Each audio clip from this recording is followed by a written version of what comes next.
Hello, let's read a story. Curious George and the Hot Air Balloon.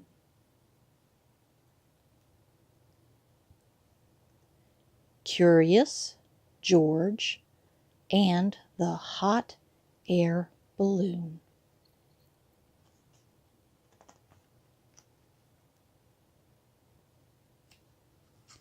This is George.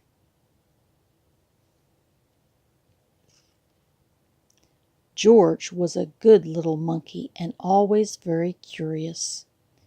He was on a trip with his friend, the man with the yellow hat. It was the end of their vacation, and they wanted to make just 2 more stops.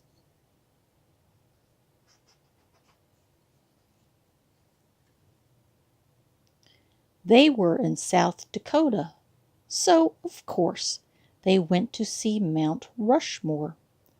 George had never seen anything like it.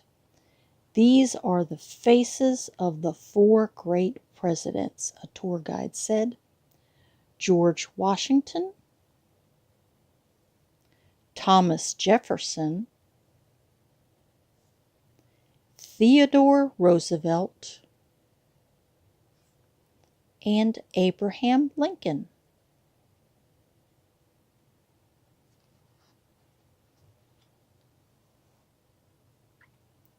"Look," said a girl, "there's something crawling on George Washington's head."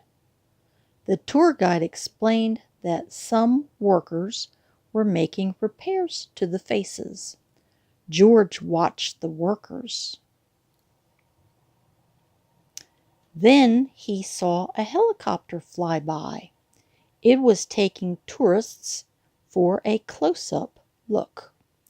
George thought that would be fun. "Maybe we can take a ride later," the man said.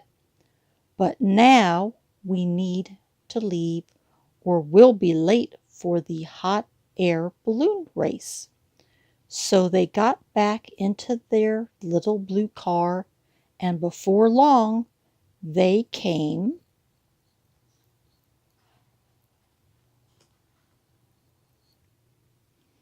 to a whole field full of hot air balloons. George was delighted to see such big balloons. He liked their spots and stripes and stars, but his favorite had a picture of a bunny on it. There's the bunny.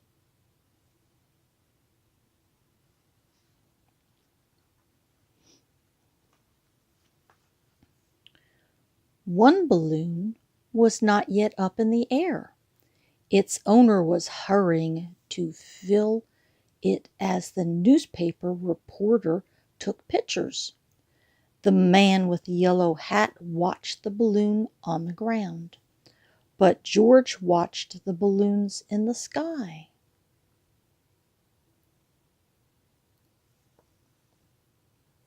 He was curious why they didn't fly away. Then he saw the ropes.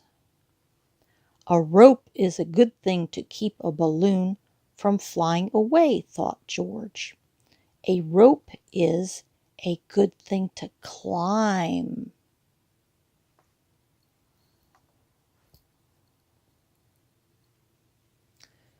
Sometimes when a monkey sees something to climb, he can't help himself. He has to climb it.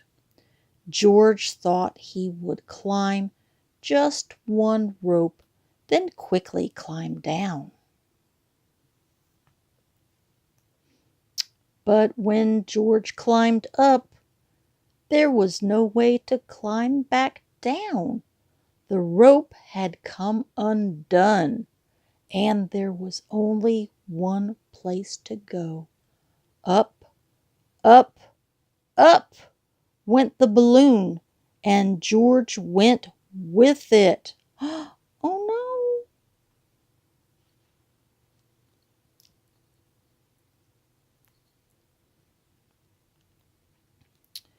George flew higher and higher, and the people below grew smaller and smaller, and the man with the yellow hat was tiny.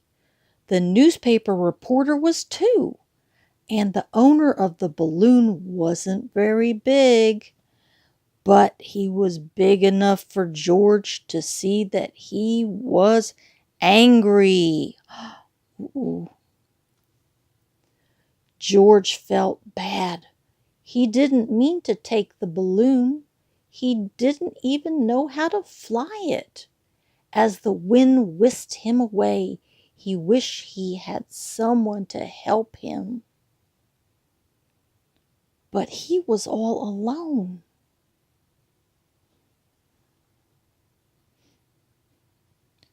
George climbed into the basket. He looked around. He found he wasn't alone after all. The race was on, and he was in the lead. Together the balloons flew across the field and over the forest.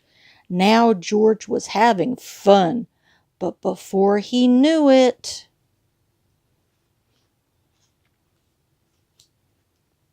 George was alone again, and all the fun was gone.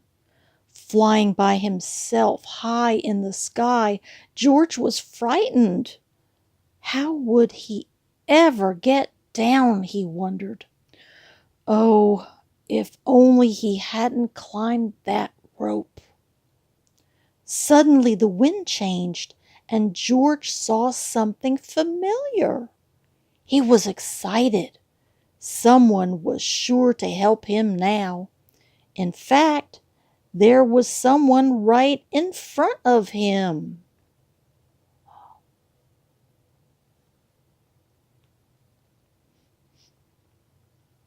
It was one of the workers, and he was stranded on George Washington's nose. George was so happy to see the worker, he didn't notice how happy the worker was to see him. Slowly the balloon floated closer. Would it come close enough? It did. The worker grabbed onto the rope and climbed up. Soon he was in the basket with George. Hurrah! George was rescued. Hurrah! The worker was rescued too.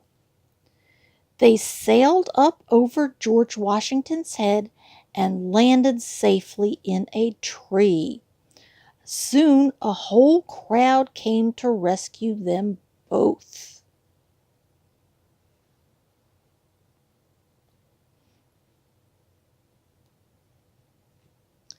The man with the yellow hat was happy to see George. The reporter was glad to have such an exciting story to report, and the owner of the balloon wasn't angry anymore. Everyone had seen the rescue. George was a hero. After the workers thanked him, George got a special treat. He got to ride in the helicopter. The helicopter flew George and the man with the yellow hat once more past the presidents, then back to the little blue car.